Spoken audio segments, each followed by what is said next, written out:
एक तरफ वो ताकतें हैं जो चाहती हैं कि मुल्क डॉक्टर बाबा साहब भीमराव अंबेडकर के लिखे हुए संविधान से न चले, बल्कि उनकी मर्जी से चले, उनकी सोच से चले। और अगर 27 साल में सरकार होने के बावजूद आप इस गुजरात को नहीं सुधार पाए, तो फिर ये तो फेल्योर आपका है। उसी वक्त इस देश का हाकिम एक दिन में 3 बार कपड़े बदल करके ट्रेनों को हरी झंडी दिखा रहा था या उद्घाटन कर रहा था।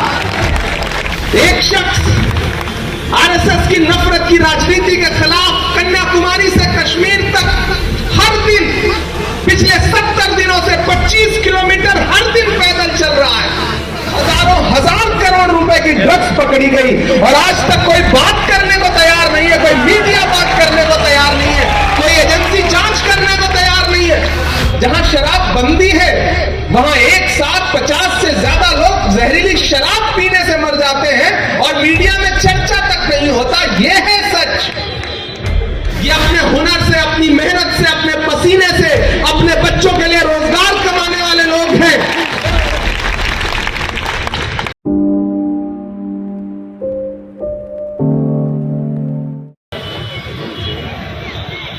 मैं आज आपके बीच खड़ा हूं कुछ जरूरी सवाल लेकर के। वो सवाल ये है कि मैं पिछले 70 दिन से कन्याकुमारी से एक मुहिम में, एक मिशन में राहुल गांधी जी के साथ चल रहा था, और वो मिशन है भारत को जोड़ने का। और इस बीच जब गोपाल साहब ने आवाज दी, सूरत ने आवाज दी, गुजरात ने आवाज दी, तो मैं उस यात्रा को छोड़ करके आपके बीच सिर्फ कुछ जरूरी बातें करने के लिए आया। लिंबायत वालों, गोपाल आपके अपने हैं, जाने पहचाने हैं, आप इन्हें अपने हर सुख में दुख में खड़ा पाते हैं। मैं जब जब गोपाल को देखता हूं तो मुझे कुंवर बेचैन का एक शेर याद आता है कि गमों की आंच में आंसू उबाल कर देखो, गमों की आंच में आंसू उबाल कर देखो, बनेगा रंग किसी पर भी डाल कर देखो, तुम्हारे दिल की चुभन भी जरूर कम होगी, किसी के पांव का कांटा निकाल कर देखो। गोपाल भाई पाटिल की खिदमत, गोपाल भाई का काम, गोपाल भाई की जो आवाम के लिए इनकी मेहनत है, वो सब आप उससे वाकिफ हैं। अरे मेरा हाथ दर्द कर रहा है। लेकिन मैं चाहता हूं कि मैं आपको उससे बड़ी कुछ बातें बताऊं। ये चुनाव, अगर आप ये सोच रहे हैं कि ये सिर्फ एक विधायक चुनने का चुनाव है, तो नहीं। ये इलेक्शन जो 1 तारीख को आपको बटन दबाने के लिए कतारों में खड़ा होना है, वो सिर्फ एक एमएलए चुनने का चुनाव नहीं है। ये इलेक्शन उससे कहीं बहुत बड़ा इलेक्शन है। एक तरफ वो ताकतें हैं जो चाहती हैं कि मुल्क डॉक्टर बाबा साहब भीमराव अंबेडकर के लिखे हुए संविधान से न चले, बल्कि उनकी मर्जी से चले, उनकी सोच से चले, जैसा वो चाहें वैसा चले। और एक तरफ वो ताकतें खड़ी हैं जो चाहती हैं कि यह देश महात्मा गांधी के विचारों से चले, पंडित जवाहरलाल नेहरू जी के पसीने और खून से सींचे हुए इस मुल्क की जमहूरियत से चले, जो चाहते हैं कि मौलाना आजाद के उसूलों से चले, जो ये चाहते हैं कि ये मुल्क मोहब्बत और प्यार से चले। गुजरात वालों, जिस गुजरात मॉडल का जुमला बेच करके पूरे देश में वोट मांगा गया, मैं उस गुजरात मॉडल को पिछले 2 हफ्ते से गुजरात में देख रहा हूं, महसूस कर रहा हूं। वो गुजरात मॉडल तो अलग ही है। जिधर चले जाइए बड़ी तादाद में नौजवान परेशान घूम रहा है, उसके पास रोजगार नहीं है।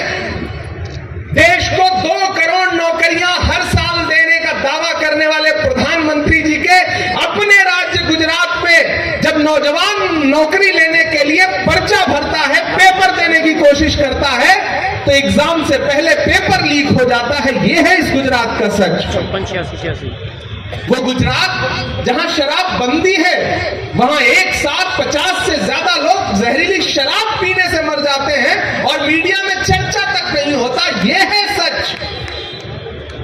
वो जो मॉडल जिसका दावा किया गया पूरे देश में, उसका सच ये है कि लोग महंगाई से परेशान हैं, शाहरुख खान के बेटे के पास 5 ग्राम ड्रग्स मिली तो टीवी चैनलों पर 1 महीने का तमाशा आपको याद होगा।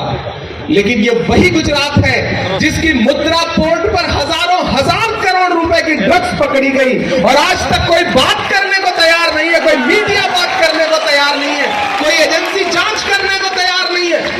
आखिर कौन ला रहा है गुजरात में इतने ड्रग्स? किस मुख्यमंत्री, किस मंत्री के इशारे पर गुजरात को नशे का अड्डा बनाने की साजिशें रची जा रही हैं? यह है इस गुजरात मॉडल का सच। मैं तो जब सुनता हूं कि गुजरात गुजरात, मैं इन दिनों 2 हफ्ते से घूम रहा हूं, सड़कों की हालत ऐसी है कि सड़क पे चलिए तो पता ही नहीं चलता कि आप सफर कर रहे हैं या आखिरी सफर कर रहे हैं। गड्ढे इतने हैं कि पता ही नहीं चलता कि सड़कों में गड्ढे हैं या गड्ढे में सड़कें हैं। यह है इस गुजरात मॉडल का सच। और ऊपर से आज तो आदरणीय प्रधानमंत्री जी ने एक जगह भाषण देते हुए कहा कि कांग्रेस ने गुजरात को बर्बाद कर दिया। आदरणीय प्रधानमंत्री जी, मैं आपकी याददाश्त जानता हूं अच्छी है, फिर आप ये क्यों भूल रहे हैं कि पिछले 27 साल से गुजरात में आप ही की सरकार है? और अगर 27 साल में सरकार होने के बावजूद आप इस गुजरात को नहीं सुधार पाए तो फिर ये तो फेल्योर आपका है।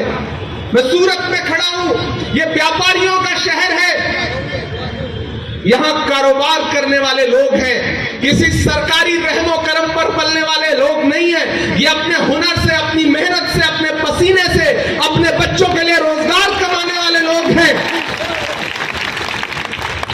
लेकिन केंद्र सरकार ने, भाजपा की सरकार ने 2 बार आपकी कमर ऐसे तोड़ी कि आप उठ नहीं पा रहे। आप याद करिए वो दिन आज से 6 साल पहले का, जब रात के 8 बजे टीवी चैनल पर महामहिम नमूदार हुए और उन्होंने कहा, भाइयों बहनों, आज से 500 और 1000 के नोट रद्दी हैं, नोटबंदी कर दी एक झटके में। वो तमाम माएं बहनें जिन्होंने अपने परिवार से छुपा करके, अपने घर वालों से छुपा करके, कहीं रसोई में आटे के डब्बे में, कहीं अपने पल्लू में बांध करके कुछ पैसे इसलिए रखे थे कि वो मुश्किलों में काम आएंगे, एक झटके में सब कागज के टुकड़े बन गए। और उसका हासिल क्या रहा उस नोटबंदी का? मुझे आज भी याद है, बैंक की लाइनों में लगी हुई वो कतारें जिसमें 100 से ज्यादा लोग बैंक की लाइनों में लगे हुए अपना दम तोड़ गए, किसी की कोई जवाबदेही नहीं। एक बार आप उस नोटबंदी से उबर पाते, फिर वो एक नया टैक्स लेके आए, गब्बर सिंह टैक्स, जीएसटी। और जो रही सही कसर थी, सूरत जैसे व्यापारियों के शहर में व्यापारियों की कमर ऐसे तोड़ दी गई, ऐसे तोड़ दी गई कि उनके पूरे कारोबार को चौपट कर दिया गया। लिंबायत वालों, ये जो चुनाव है, इन तमाम चीजों पे जवाब मांगने का चुनाव है। सवाल करिए। मैं तो गुजरात में खड़ा हूं, मैंने तो वो मंजर भी पिछले दिनों देखा कि जब 141 से ज्यादा लाशें बिछी थी, कांग्रेस के तमाम कार्यकर्ता पानी में उतर उतर करके लोगों की लाशें निकाल रहे थे, परिवारों के साथ खड़े हो रहे थे। लेकिन उसी वक्त इस देश का हाकिम एक दिन में 3 बार कपड़े बदल करके ट्रेनों को हरी झंडी दिखा रहा था या उद्घाटन कर रहा था। तो सवाल तो पूछना पड़ेगा।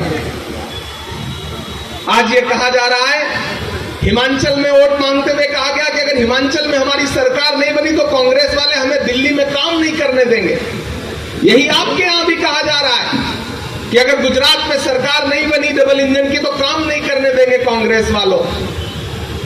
मैं तो हैरत में हूं, यहां जो सरकार है, मुझे तो उनके मुख्यमंत्री का नाम तक नहीं पता। मुझे क्या पूरे देश को नहीं पता, आपको भी नहीं पता होगा। जो पिछले वाले थे उनको क्यों बदला गया, उन्हें आज तक नहीं पता विजय रूपानी जी को। जो नए वाले हैं उन्हें क्यों बनाया गया, ये उन्हें भी नहीं पता है।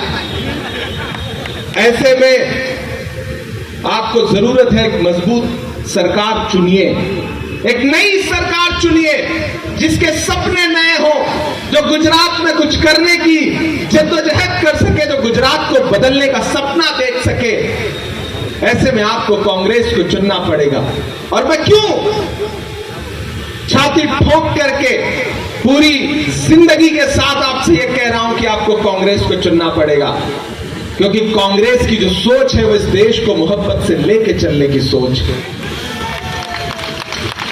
एक शख्स आरएसएस की नफरत की राजनीति के खिलाफ कन्याकुमारी से कश्मीर तक हर दिन पिछले 70 दिनों से 25 किलोमीटर हर दिन पैदल चल रहा है और यह कह रहा है कि नफरत छोड़ो, भारत जोड़ो।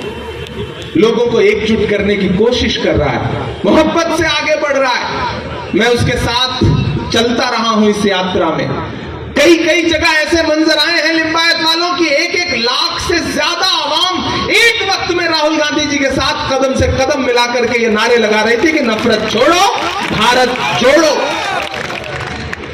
मुझसे एक पत्रकार ने पूछा केरल में जब मैं उस यात्रा में चल रहा था कि इमरान साहब आप क्या कहेंगे, आप इस यात्रा में राहुल जी के साथ चल रहे हैं। तो मैंने एक ही बात कही थी, मैंने कहा अगर मैं महात्मा गांधी के दौर में पैदा हुआ होता तो अंग्रेजों के खिलाफ उस वक्त भी महात्मा गांधी के साथ चल रहा होता, लेकिन अगर मैं राहुल गांधी के साथ पैदा हुआ हूं तो यह मेरी खुशनसीबी है कि देश को जोड़ने के लिए मैं उनके कंधे से कंधा मिला करके चल रहा हूं। और अभी हम चलते जाएंगे।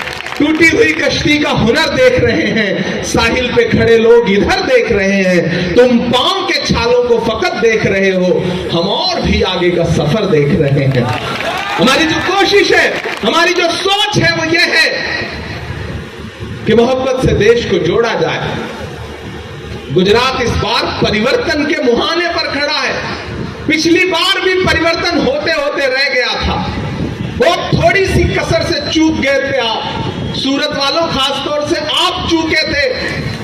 अगर आप ना चूके होते तो गुजरात पिछली बार ही बदल गया होता, लेकिन आप चूक गए थे। मैं आपसे शिकायत कर रहा हूं ये बात, लेकिन इस बार उस चूक का बदला चुकाने का वक्त है। और अगर इस बार आपने समझदारी से वोट किया तो आपको पिछली बार याद होगा कि विधानसभा चुनाव में सांसें अटक गई थी, पानी में जहाज उतारना पड़ा था, तमाम करतब दिखाने पड़े थे। इस बार उन्हें पता है कि गुजरात बदलने जा रहा है।